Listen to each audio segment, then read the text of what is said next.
Tapi saya juga ingin bercerita mengenai ibu kota baru. Bang Surya dan Partai Nasdem memiliki kantor baru, saya juga ada ibu kota baru. Ini bukan apa-apa. Banyak memang sebuah transformasi besar, sebuah perubahan besar, sebuah gagasan besar, pasti ada pro dan kontra. Ada yang setuju, ada yang tidak setuju. Tetapi dalam sistem politik kita jelas bahwa undang-undangnya sudah disetujui oleh DPR dan disetujui oleh 8 fraksi dari 9 fraksi yang ada. Artinya, secara hukum politik sudah selesai. Jadi kalau sudah seperti itu mestinya tidak dipertentangkan lagi, mestinya. Tapi saya ingin menyampaikan kenapa sih ibu kota ini harus pindah. Negara kita ini negara besar. Kita memiliki 17.000 pulau, 514 kabupaten dan kota, 34 provinsi. Kalau kita lihat populasi itu 56% itu ada di Jawa.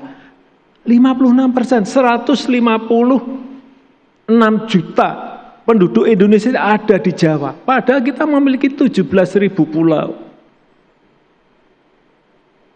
PDB kita 58% ada juga di Pulau Jawa. Dan lebih spesifik lagi adalah Jakarta. Sehingga magnet dari seluruh pulau itu ke sini. Magnet dari seluruh kota itu semua ke Jakarta. Yang terjadi apa ada? Yang terjadi adalah ketimpangan perputaran ekonomi antara Jawa dan luar Jawa. Yang terjadi adalah ketimpangan antar wilayah. Yang terjadi adalah ketimpangan infrastruktur antara Jawa dan luar Jawa. Inilah kenapa juga bahwa kepindahan ibu kota ini sudah digagas sejak lama.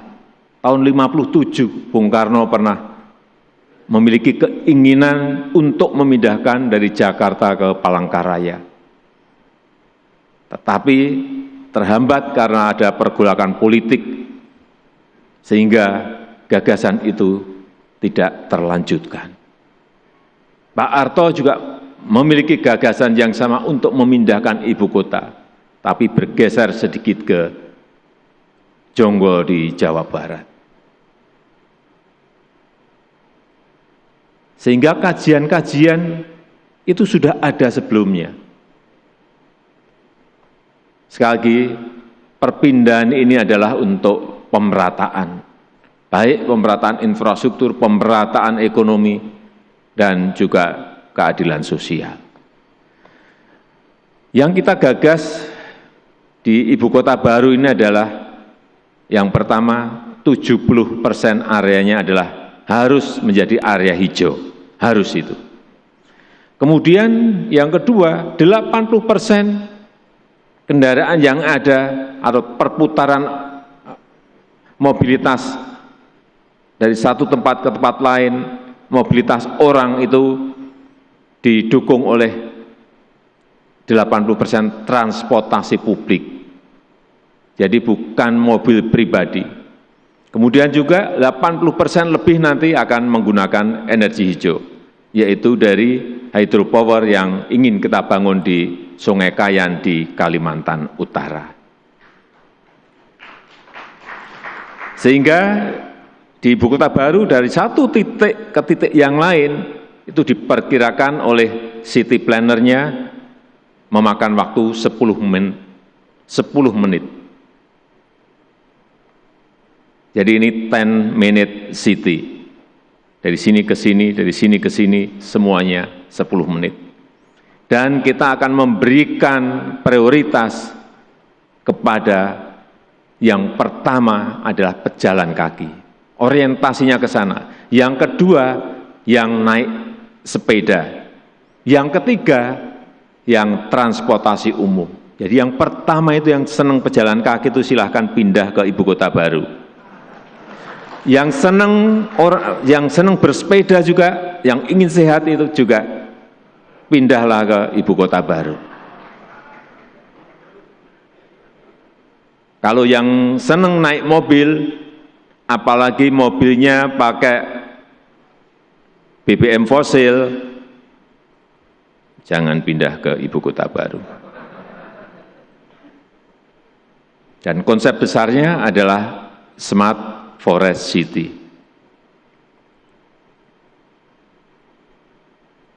Banyak hijaunya dan banyak hutannya. Semuanya dikelola dengan teknologi modern, baik transportasi, baik sistem pengairan, baik sistem kelistrikan, baik infrastruktur komunikasi, baik pelayanan publik. Banyak yang bertanya kepada saya, terus anggarannya dari mana? Untuk kawasan inti yang di situ ada istana dan gedung-gedung kementerian, memang itu semuanya dari APBN. Perkiraan kita adalah 20% dari total anggaran yang dibutuhkan. Sehingga yang 80% adalah baik KPBU, baik PPP maupun dari investasi langsung oleh investor.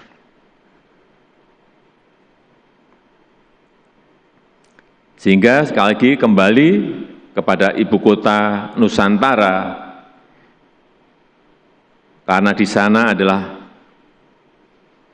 perbukitan, berbukit-bukit, desainnya juga menyesuaikan dari bukit itu, dari permukaan tanah yang ada. Kemudian area tepian air juga akan dibuat senatural mungkin. Dan ekosistem hutan yang ada sekarang ini, ada beberapa yang sudah rusak, justru akan kita rehabilitasi atau kita perbaiki. Jangan sampai ada sebuah anggapan bahwa kita ke sana untuk merusak hutan. Yang kita pakai ini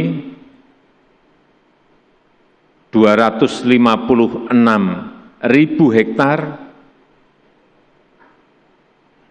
nantinya kurang lebih 50.000 hektar itu yang dipakai. Sisanya yang 200.000 adalah memang akan dibiarkan sebagai hutan hijau, yang jelek akan kita perbaiki, yang tidak baik akan kita perbaiki. Dan yang kita bangun pertama di sana adalah nursery, tempat persemaian, pembibitan pohon, yang produksinya setahun kurang lebih 20 juta bibit atau benih. Nanti yang akan menjelaskan lebih detail adalah Bu Siti Nurbaya yang saat ini juga sudah tadi bisikin ke saya, Pak, nursery-nya hampir selesai. Artinya apa yang kita kedepankan memang sebuah kota yang sangat ramah lingkungan.